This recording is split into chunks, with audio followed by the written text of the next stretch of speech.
Каратэ-до спорттық жекпе-жектің бір түрі. Бұл спорт түрімен неше жастан бастап шұғылдануға болады? 5-6 жастан қабылдаймыз.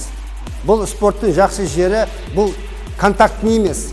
Каратэ-доның өңір бойынша негізін қалаушы Тағдыберген Жаналиев белбеу маңызына тоқталды. Әр поястың өзінің қиындықтары бар. Сөйтіп жоғарға көтерілген сайын қиындай береді. Соның бәрін үлгеріп тапсырған бала қара поясқа жоғарғы сатыға жетеді. Жаттығу түрлері. Басқа ұрас қолмен көп блоктар бар.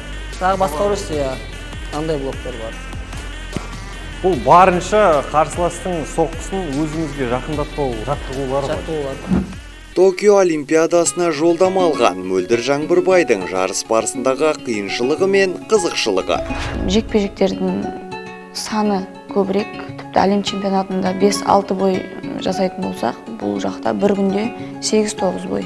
Және арасында демалысқа тек 3 минут қана уақыт береді. Қазақстанның бірнеше мәрте жеңімпазы, Азияның 3 дүркін алтын иегері, халықаралық дәрежедегі спорт шеберінің сүйікті әдісі. Аяқпен тебу, арқаға тебу, или корпусқа тебу болып, аваши чудан деп аталады.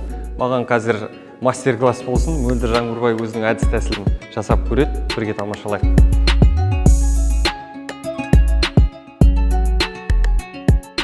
Сәрсенбі сағат 21:30-да жіберіп алмаңыздар.